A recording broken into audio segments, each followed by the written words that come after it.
Hello everyone, welcome to our YouTube channel step up code. तो आज हम लोग इस वीडियो में जानेंगे डिसीजन मेकिंग के बारे में, यानी कि इफ स्टेटमेंट के बारे में। तो चलिए शुरू करते हैं। तो पहले हम लोग चले जाएंगे हम लोग VS कोड एडिटर में। देन यहाँ पे मैंने पहले से कुछ थ्योरी लिख के रखा है, तो उसके बारे में पहले डिस्कस करना चाहूँगा। Decision making is the most important aspect of almost all the programming languages. Decision making allow us to run a particular block of code for a particular decision. Such example, दो हमारे पास दो variable है, a equal to 10, b equal to 6। अब हम लोग को check करना है कि a की वैल्यू b से ज्यादा है या नहीं। तो हम लोग क्या करेंगे, सिंपली चेक करेंगे if a greater than b। अगर a b से बड़ा है तो क्या प्रिंट करेगा, a greater than b print करेगा। तो हमारे पास ऐसे तीन तरह के डिसीजन मेकिंग स्टेटमेंट्स है, the if statement, the if else statement and the elif statement. तो जब हमारे पास सिंगल चेकिंग करना होता है तब हम लोग क्या करते हैं, इफ स्टेटमेंट का यूज करते हैं।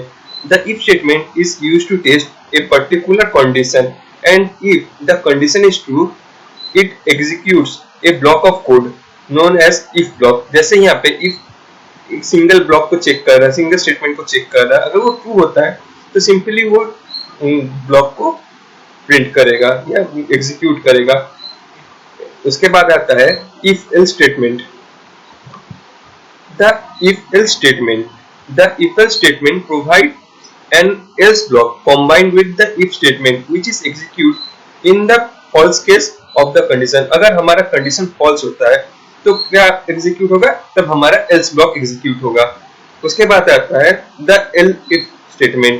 The elif statement enable us to check multiple conditions and execute the specific block of statements depending upon the true condition among them. We can have any number of else statement in our program depending upon our needs. If else statement में क्या होता है, हमारे पास multiple conditions होते हैं जहाँ पे हम लोग अपने जरूरत के हिसाब से conditions चेक करते हैं और इस हिसाब से true and false चेक करते हैं। तो चलिए फ्लो चार्ट देख लेते हैं पहले हम लोग। ये है हमारा इफ स्टेटमेंट का फ्लो चार्ट। यहाँ पे हमारा कंडीशन है, अगर कंडीशन ट्रू होता है तो ट्रू ब्लॉक होगा, प्रिंट होगा या एग्जीक्यूट होगा। अगर फॉल्स होता है तो वो जो हमारा रेस्ट ऑफ कोड है वो एग्जीक्यूट होगा। फिर आते हैं हम लोग अपना जो इफ एल्स स्टेटमेंट है उसका फ्लो चार्ट देख लेते हैं। तो यहाँ पे हम लोग का इफ एल्स का है।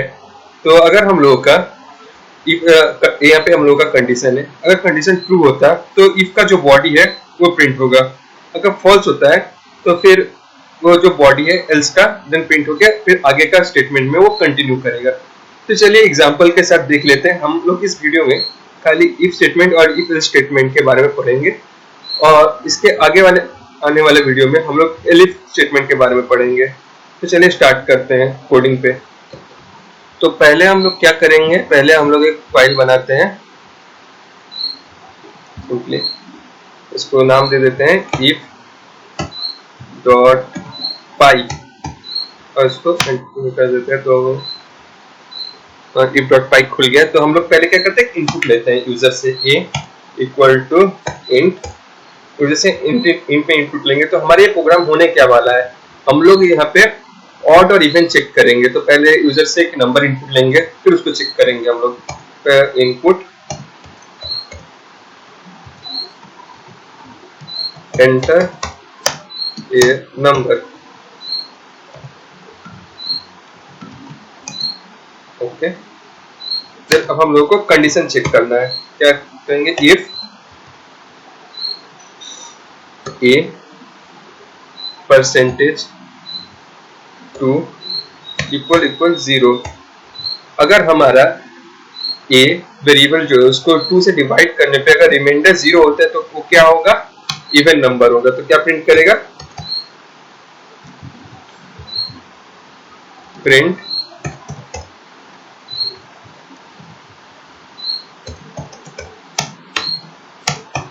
The number is even. तो चलिए इसको हम लोग सेव करते हैं। सेव कर लिया है, अब इसको हम लोग रन कर सकते हैं। तो यहाँ पे हम लोग क्या करेंगे, सिंपली यहाँ पे मेरा नीचे टर्मिनल खुला हुआ है विजुअल कोड में। यहाँ पे हम लोग लिखेंगे Python space if dot pi enter करेंगे। तो यहाँ पे क्या बोले, एंटर ए नंबर, तो मैं यहाँ पे 6 देता हूँ, एंटर करता हूँ, द नंबर इज इवन। अब हम लोग क्या करेंगे, एक इफ एल्स का हम लोग प्रोग्राम करेंगे। तो उसके लिए क्या करते हैं, इसी प्रोग्राम को हम लोग एक्सटेंड कर देते हैं। तो अभी तक हम लोगों ने क्या देखा, इफ स्टेटमेंट के लिए देखा कि अगर ये रिमाइंडर अपना जीरो हो जाता है, इक्वल टू 0 हो जाता है, तो क्या प्रिंट कर रहा था, इवन प्रिंट कर रहा था। बट अगर हम लोग सेमी प्रोग्राम रन करते हैं यहाँ पे Python space if dot py, and then जब हम लोग से एंटर ए नंबर बोलेगा, हम लोग एक अगर ऑड नंबर देते हैं 7, तो देखिए कोई आउटपुट शो नहीं कर रहा है, क्योंकि यहाँ पे सिर्फ हमारा इफ कंडीशन अगर ट्रू होता है तो उसके लिए क्या प्रिंट होगा वो दिखाया गया है। बट अगर कंडीशन फॉल्स होता है तो उसके लिए क्या होना चाहिए वो नहीं है। तो हम लोग क्या करते हैं, उसको भी डिफाइन कर देते हैं। तो सिंपली हम लोग जाएंगे, लिखेंगे एल्स, देन अब क्या करेंगे, प्रिंट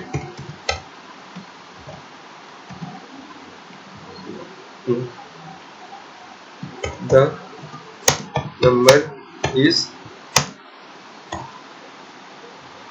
ऑड। इसको सेव करते हैं, अब फिर से रन करते हैं, सॉरी, पाइथन if डॉट पाई। देखिए यहाँ पे अब हम लोगों से इनपुट मांग रहा है, तो हम लोग क्या करते हैं, सिंपली 8 डालते, 9 डालते हैं। तो क्या बोल रहा है, द नंबर इज ऑड, क्योंकि 9 हमारा एक ऑड नंबर है। आई होप यहाँ तक आप लोगों को समझ में आ गया होगा। अगर आप लोगों को कहीं भी समझने में दिक्कत है तो आप लोग सिंपली कमेंट कर सकते हैं। अगर आप लोगों को ये वीडियो पसंद आया तो प्लीज लाइक करें, शेयर करें एंड सब्सक्राइब करें, और हमारे चैनल के साथ बने रहिए।